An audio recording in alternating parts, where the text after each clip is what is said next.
Welcome back to Audit Decoded by Mayuri. Today's session focuses on a critical subject, SOX compliance requirements. This topic is essential for IT auditors, compliance professionals, cybersecurity teams, and those involved with financial systems. If you've been curious about SOX's demands on IT teams, the controls auditors review, or the collaboration between management and external auditors, this session will be highly informative.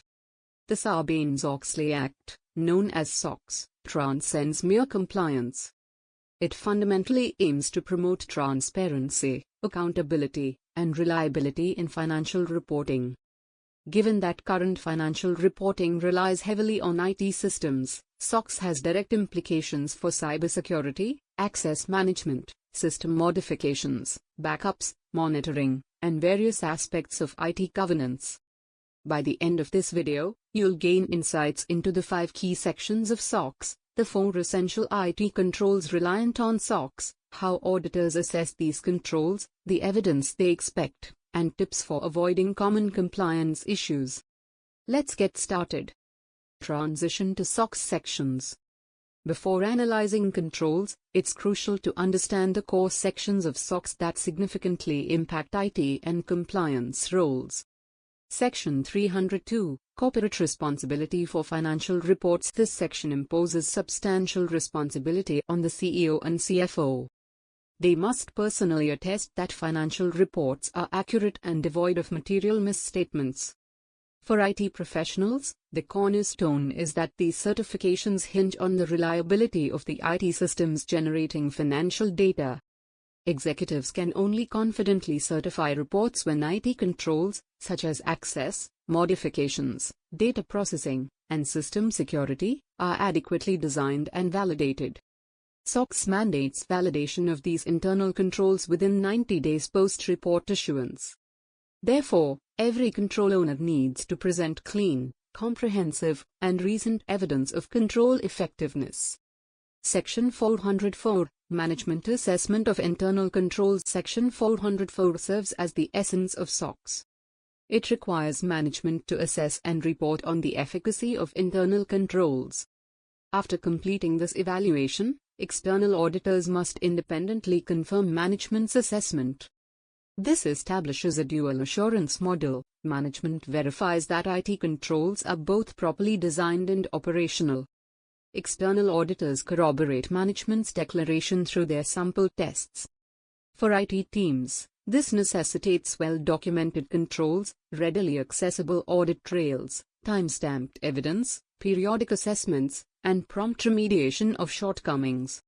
Section 409, Real-time Issuer Disclosures. Section 409 mandates that companies promptly disclose significant changes in financial status to the public.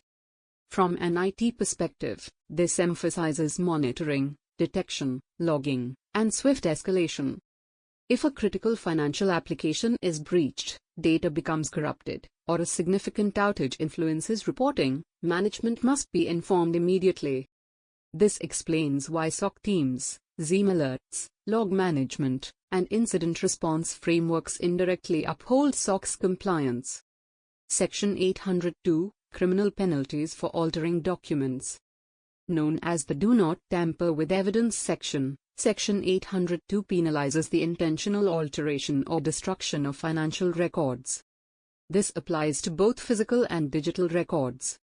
For IT, this necessitates immutable logs, restricted access to audit records, enforced retention policies, secure backup and archiving solutions. Log tampering isn't just unethical under SOX, it constitutes a criminal offense.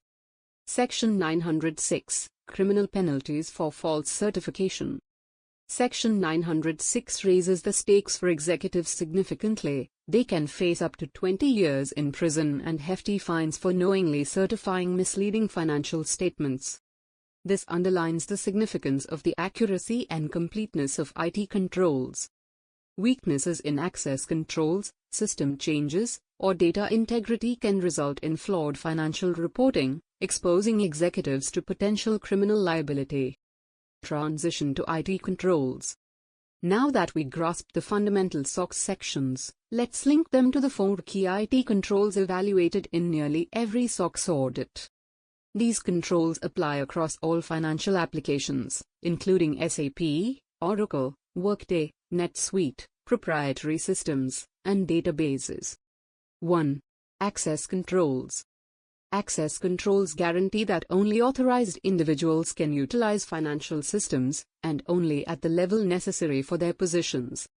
This encompasses both physical and logical access, access-restricted server rooms, role-based access in ERP systems, monitoring privileged accounts, timely account deprovisioning, multi-factor authentication, quarterly access reviews, enforcement of segregation of duties. Auditors expect to see documented approval records, user access reviews with sign-offs, and removal of inactive accounts. Weak access controls can enable unauthorized alterations to financial data, a significant red flag for SOX compliance. 2. Change management controls. All alterations to a financial system require authorization, testing, documentation, and traceability.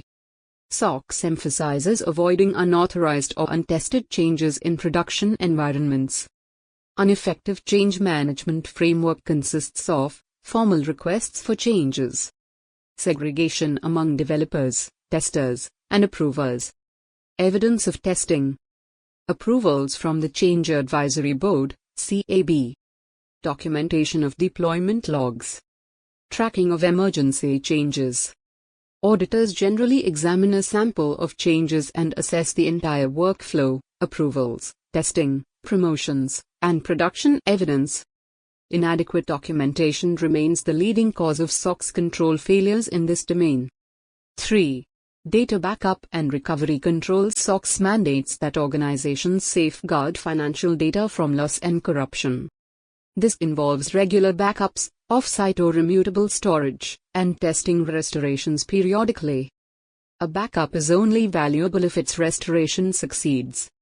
Therefore, SOX auditors place considerable emphasis on evidence of restore testing, retention policy alignment, and monitoring backup job failures. 4.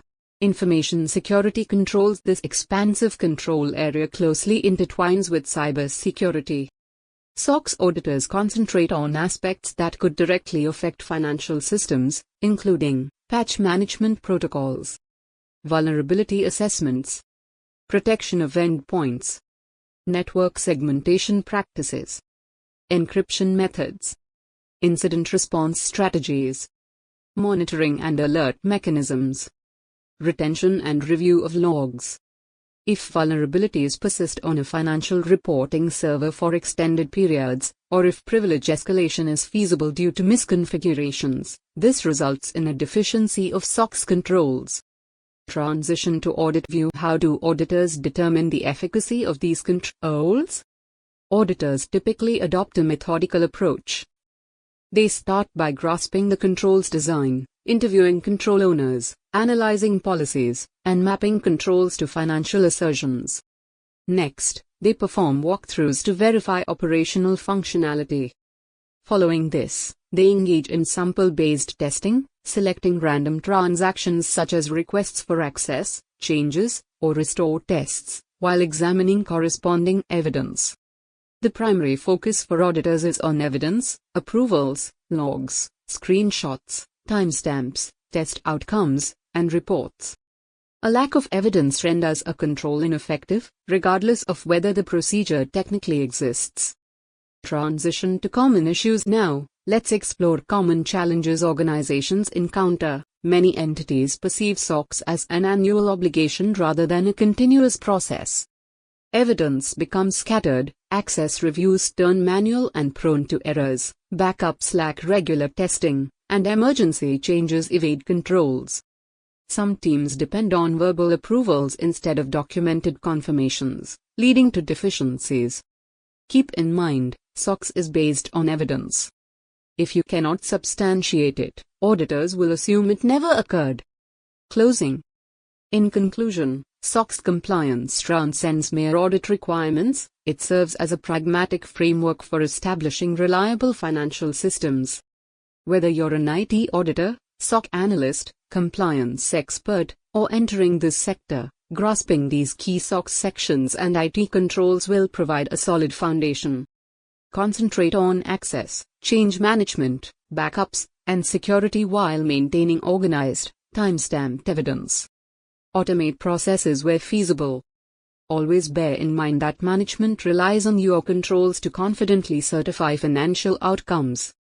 If you found value in this video, consider subscribing to Audit Decoded by Mayuri for further in-depth content on ITGC, ITAC, SOX, cybersecurity, ERP security, and audit career insights. Feel free to post your questions in the comments. I'm here to assist you with any SOX or audit-related topics you need help with. Thank you for watching, and I look forward to seeing you in the next video.